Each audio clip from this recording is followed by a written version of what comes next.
Assalamualaikum. Hai semua. Apa khabar hampa semua hari ni?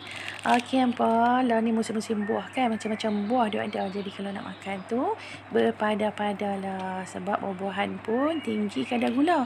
Okey hampa, ni kami ada buah durian lah ni, tengah murah meriah. Hampa nak tahu tak buah durian lah ni?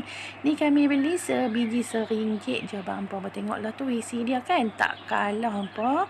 Okey, hari ni kami nak buat kuih bakar durian. Okey, hampa, kami dah siapkan dah semua bahan-bahan. Jom simak video ni sampai selesai. Okey, hampa, untuk buat kuih bakar durian, kami ada 1 cawan isi durian, 1 cawan tepung gandum, 1/4 cawan gula, 1/4 cawan margarin, ada 2 biji telur grade E, ada bijan, lepas tu setengah sudu baking powder dan secubit garam. Lepas tu last sekali ada 1/4 cawan santan. Okey hampa, dalam bekas yang bersesuaian kami buat 1 cawan tepung gandum, 1/4 cawan gula. Untuk gula ni hampa nak lebih atau kurangkan ikut selera lah. Setengah sudu teh baking powder dan secubit garam. Lepas tu kami suruh je bubur isi durian tadi tu. Hampa tengoklah tu kan. Isi durian tu pun dah manis dah. Jadi gula tu nak kurang atau lebih ikutlah.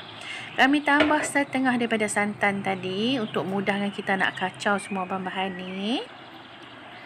Kalau hampa nak bubur dalam blender pun boleh juga, tapi kami tak berapa suka kalau kita blender nanti isi durian tu dia jadi terlalu halus dan tak nampak lah kan.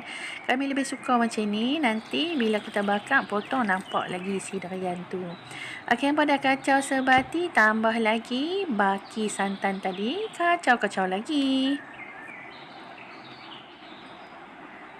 Okey, lepas tu kami tambah 2 biji telur. Kami guna telur grade E. Kalau hampa tak nak guna telur grade A, B, guna sebiji pun dah memadai. Okey, hampa kacau-kacau sebati semua. Bila semua bahan-bahan tu dah sebati, dah elok macam ni, kalau nampak ada berketul-ketul tu jangan risau, tu bukan tepung tapi isi durian. Lepas tu last sekali kami bubur margarin yang telah kami cairkan. Okey hampa, kacau-kacau lagi sampai semuanya sebati, dan adunan kuih bakar ni nanti kami akan bakar dengan suhu 170 selama lebih kurang 25 sampai 30 minit macam tu, ataupun boleh ikut kesesuaian suhu oven hampa.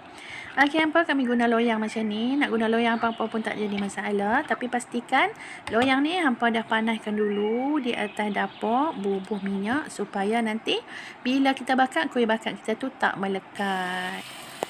Okey hampa, kuih bakar ni sesuai sangat kita nak hidangkan waktu minum petang ke, nak sarapan pagi pun boleh, ataupun kita nak sajikan untuk kenduri kenara pun sangat sesuai. Jadi hampa jangan lupa cuba tau.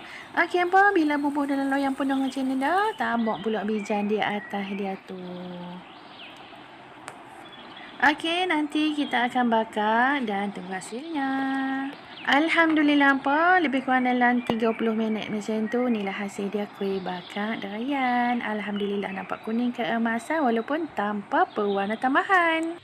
Manis wangi durian tu kan, bercampur dengan santan pula, rasa dia memang sangat istimewa. Jadi hampa semua jangan lupa mencuba.